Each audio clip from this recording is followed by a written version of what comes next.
Friends, నేను మీ young ఫార్మర్ని. మా channel subscribe చేసుకోండి, యంగ్ ఫార్మర్ 6910.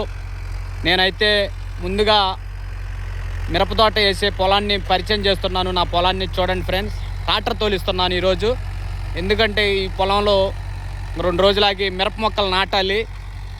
ఎందుకంటే ఇది రెండోసారి ఇప్పుడు గొర్రు తోలుతున్నాను. ఫస్ట్ ఒకసారి తోలించాను, మళ్ళీ 4 రోజులాగి తోలిస్తున్నాను.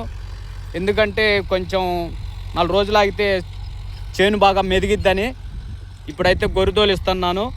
మళ్ళీ మొక్కలు 2 రోజుల్లో నాటుతానంగా మళ్ళీ రోటావేటర్ వేపిస్తాను. ఎందుకంటే రోటావేటర్ వేపించేది చేలో.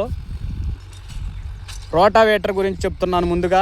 రోటావేటర్ మనం ప్రతి ఒక్క చేలో వేయించుకోవాలి. మిరప తోట నాటే పొలంలో, మిరప మొక్కలు నాటే పొలంలో తప్పనిసరిగా వేయించుకోవాలి.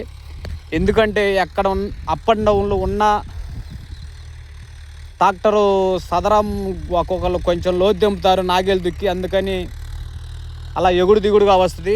అలా రోటావేటర్ వేస్తే మొత్తం సదరం వస్తుంది. చేను మనకి ఇంచుమించు లేకుండా సదరంగా వస్తుంది. మనం మిరప మొక్కలు నాటుకోవడానికి బాగా ఉపయోగపడుద్ది. రైతుకు ఎటువంటి ఇబ్బంది ఉండదు. ఎందుకంటే ఈరోజు ట్రాక్టర్లు తోలే వాళ్ళు కూడా సరిగా లేరు. ఎలా పడితే అలా తెగిన కాడ తెగినట్టు తోలుతున్నారు, తెగన కాడ తెగనట్టు తోలుతున్నారు. అందుకని సమానంగా రావాలంటే మనము రోటావేటర్ వేయించుకోవాలి. నేనైతే దీన్ని మిరప మొక్కలు నాటుతాం అనుకుంటున్నాను. ఇంకా 2 రోజుల్లో. ఈరోజు గొర్రు తోలుతున్నాను. మళ్ళీ ఇంకా 2 రోజుల్లో మిషన్ వేయించి మొక్కలు నాటుతున్నాను దీంట్లో.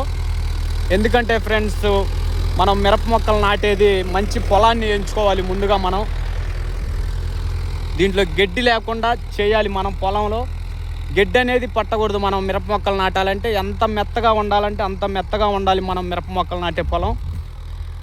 అప్పుడు మనకి మొక్కని బాగా బలంగా వస్తుంది, మనం మొక్క కూడా నాటగానే.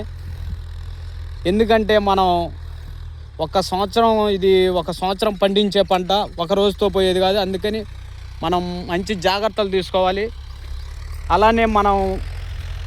ఇలానే మళ్ళీ దుక్కిలో మనం సేంద్రియ ఎరువులు చల్లుకోవచ్చు.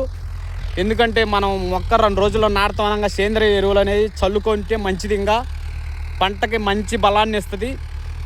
చల్లుకొని మళ్ళీ వ్యవసాయం చేయించుకుంటే పొలంలో అసలు మొక్క మామూలుగా రాదు.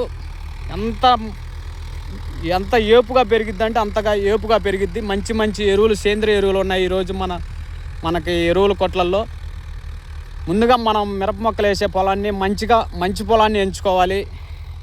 ఎందుకంటే అధిక దిగుబడి రావడానికి మిరప పంటకి మనం మంచి పొలాన్ని ఎంచుకోవాలి. మెయిన్ దాంట్లో గడ్డి లేకుండా వ్యవసాయం చేయించుకోవాలి. ఇదైతే నేను మిరప మొక్కలు నాటుతున్నాను.